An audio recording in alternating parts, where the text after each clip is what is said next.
नमस्कार दोस्तों। देखिए, हमने कुछ समय पहले एक नया विषय शुरू किया है, इकोलॉजी, पारिस्थितिकी और पर्यावरण। तो उसके संबंध में हमने पहले जो डिस्कशन किया था वो किया था पर्यावरण से संबंधित कुछ महत्वपूर्ण समझौतों पर। ठीक है, एक छोटा सा रिवीजन कर लेते हैं। देखिए, उसमें हमने पढ़ा था, एक तो हुआ था सबसे पहला जिनेवा प्रोटोकॉल या जिनेवा समझौता। जेनेवा समझौता। तो जेनेवा समझौता जो हुआ था वो हुआ था 25 में। जिनेवा समझौता कब हुआ था? 1925 में। ठीक है, जिनेवा समझौता 1925 में हुआ था।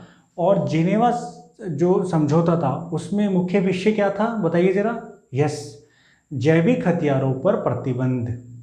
जैविक हथियारों पर प्रतिबंध। तो जैविक जिनेवा प्रोटोकॉल, जैविक हथियारों पर प्रतिबंध 1925, 25 याद कर लीजिए।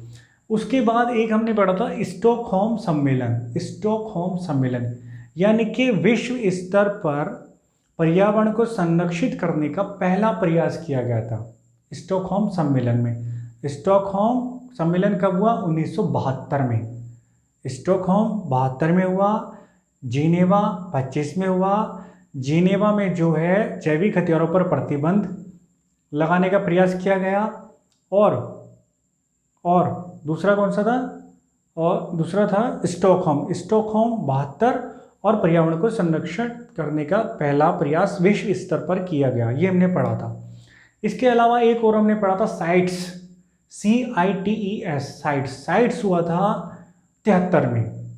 साइट्स हुआ था 73 में। उसमें क्या था? उसमें जो मुख्य विषय था वन्य जीव और उनको अंगों, वन्य जीव और उनके अंगों के व्यापार पर प्रतिबंध लगाने के उद्देश्य से किया था।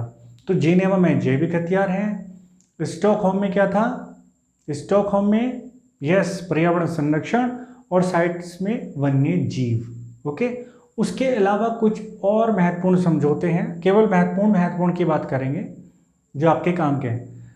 इसके बाद 85 में हुआ वियना समझौता। ऑस्ट्रिया में है, यूरोप में, पता ही आपको। तो 85 में वियना समझौता हुआ। और दरअसल क्या हुआ, देखो 85 में क्या हुआ, जो वैज्ञानिक थे उन्होंने देखा जो पृथ्वी का दक्षिणी ध्रुव है उसके ऊपर ओजोन परत है, उसमें क्या है, होल हो चुका है। दक्षिणी ध्रुव यानी कि क्या हो गया? अंटार्कटिका। अंटार्कटिका के ऊपर ओजोन परत में क्या हो गया? छिद्र हो गया। तो उससे हानिकारक किरणें तो पृथ्वी पर आनी है, स्वाभाविक है। तो जो वैज्ञानिक है चिंतित हुए और उन्होंने विश्व के नेताओं को बताया, अपने अपने देश के। तो इसमें क्या है, इसका जो मुख्य उद्देश्य था ओजोन परत के संरक्षण का जो पहला प्रयास है वो किया गया। 85 में पता लग गया ओजोन परत में क्या हो रही है, छेद। तो 85 में वियना समझौता हुआ। और किस लिए? ओजोन परत के संरक्षण के लिए ये समझौता हुआ।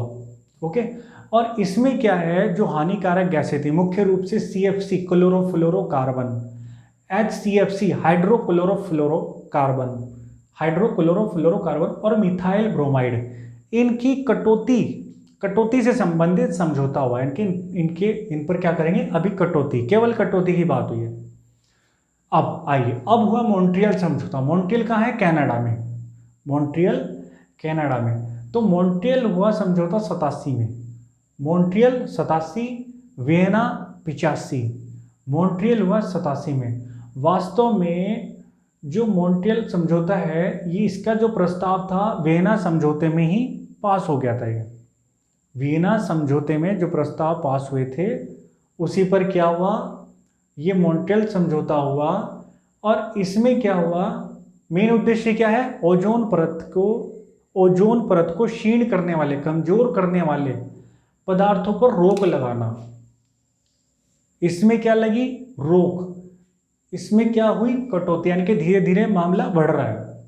और इसीलिए 16 सितंबर को अंतर्राष्ट्रीय ओजोन दिवस बनाया गया। O3 मतलब ओजोन, रासायनिक सूत्र इसका। तो 16 सितंबर को अंतर्राष्ट्रीय ओजोन दिवस जो है मॉन्ट्रियल समझौते के तहत बनाया गया। और ओजोन परत को कमजोर करने वाले पदार्थों पर रोक लगाने का इसमें प्रयास किया गया। और ये प्रभावी हुआ 89 में। ओके। इसमें कटौती और इसमें क्या हो गया? हालांकि इसकी चर्चा किसमें हो गई थी, प्रस्ताव पास ये वाला भी इसी समझौते में हो गया था।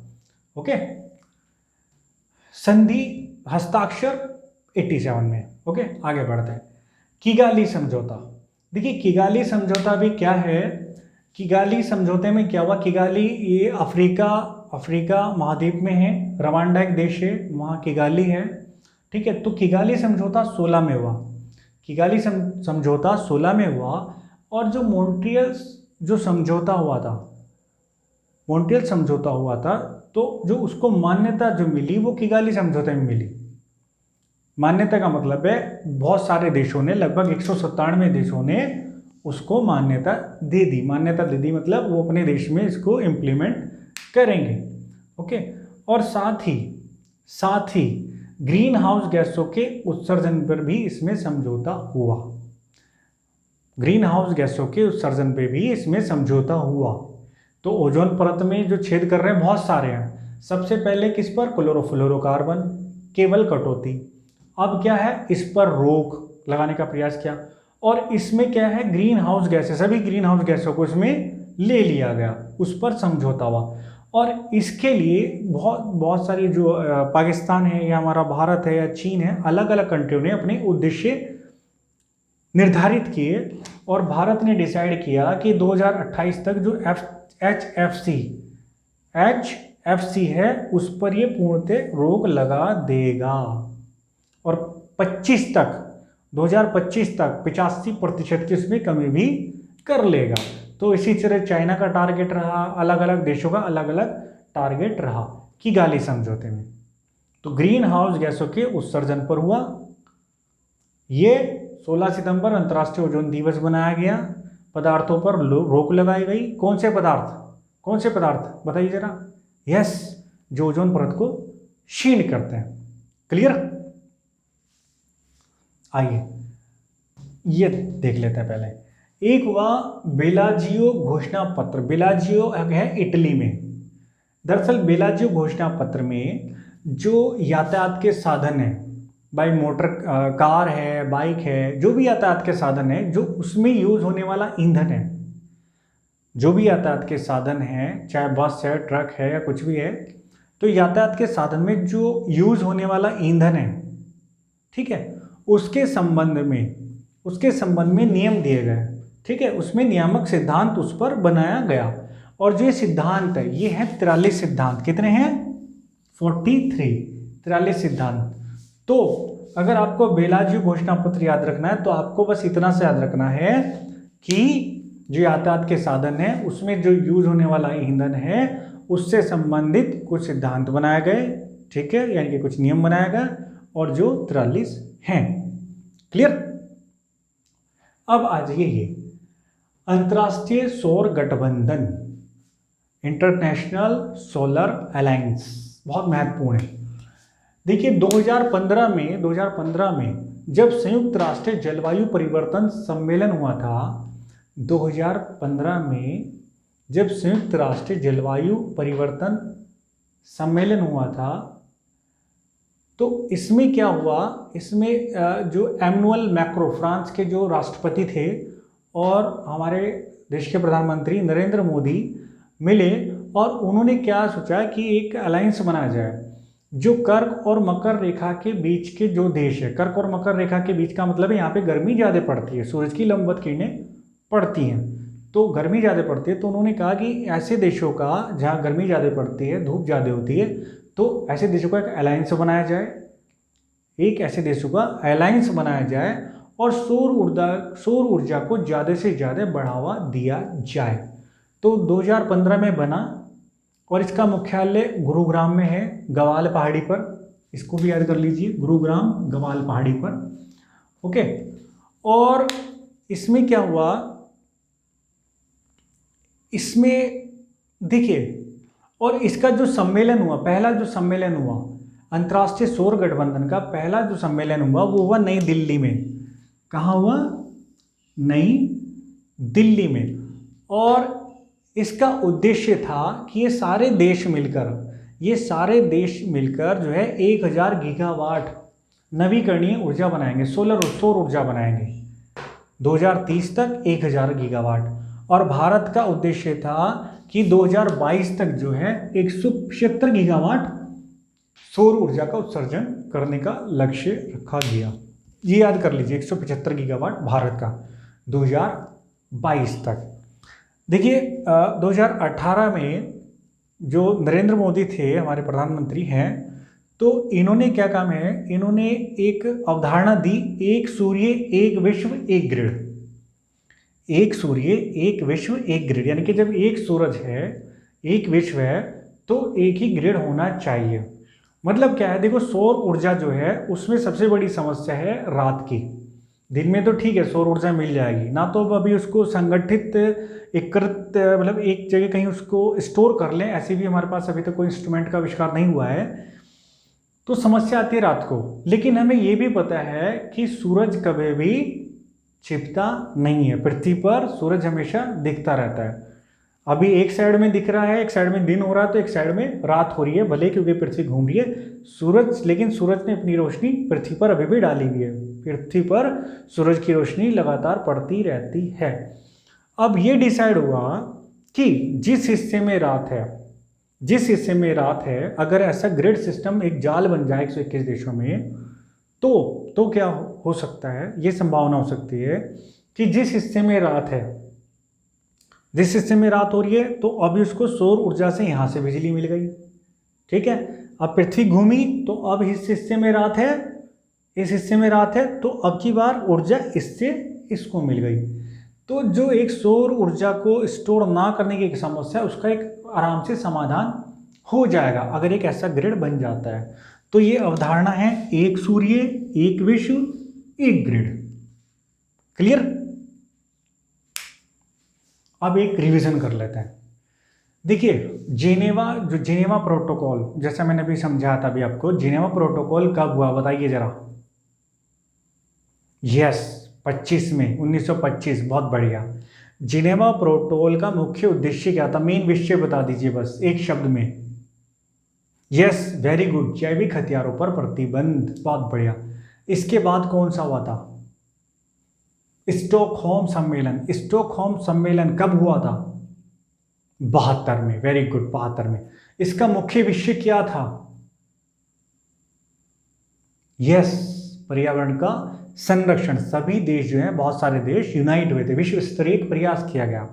उसके बाद sites, CITES, sites, full form इसकी पढ़ेंगे तो अर्थ अपने आप मिल जाएगा आपको। साइट्स का मुख्य, साइट्स कब, 73 में। पूछते हैं, ये परीक्षा में पूछते हैं, बहुत इंपॉर्टेंट है, बहुत ज्यादा इंपॉर्टेंट है। साइट्स मुख्य विषय क्या, यस वन्य जीव और उनके अंगों के हथियारों, उनके अंगों के व्यापार पर प्रतिबंध। वियना समझौता, वियना समझौता बताइए। यस कब, 85, वियना समझौता 85। अब इसमें क्या टॉपिक है, इसका मुख्य विषय क्या है, यस ओजोन परत का संरक्षण। ऐसे पदार्थ जो ओजोन परत को कमजोर करते हैं, जो मेन पदार्थ है उनमें कटौती करना।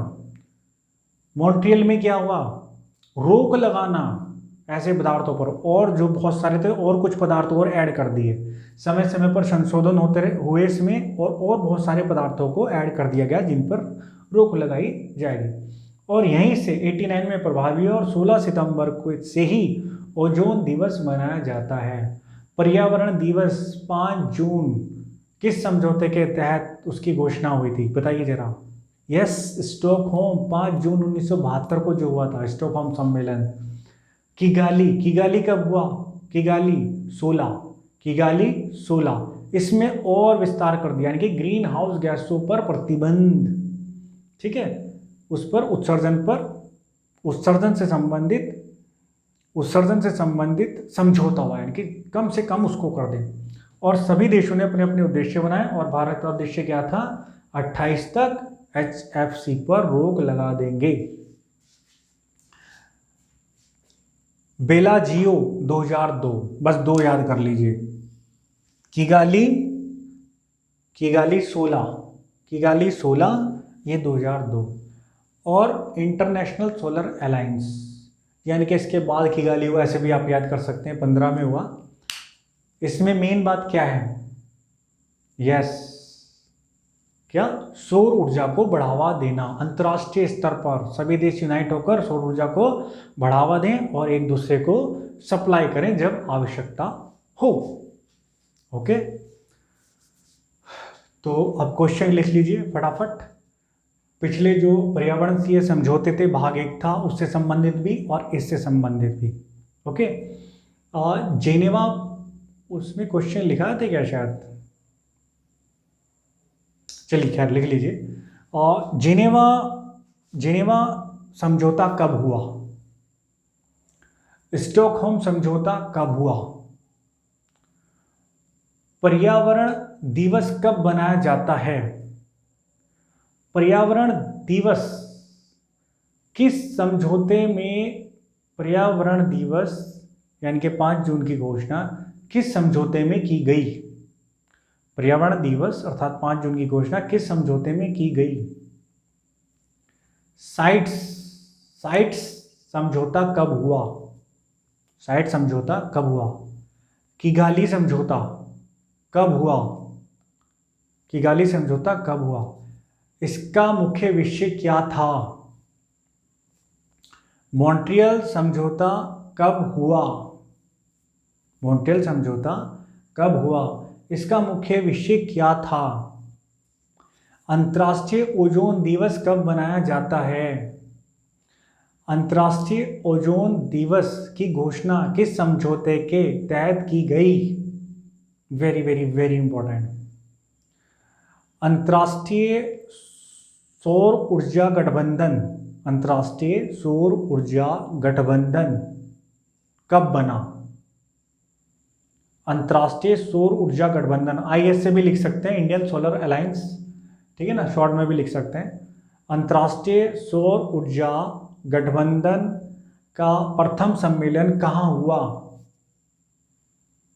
अंतर्राष्ट्रीय सौर ऊर्जा गठबंधन का मुख्यालय कहाँ है?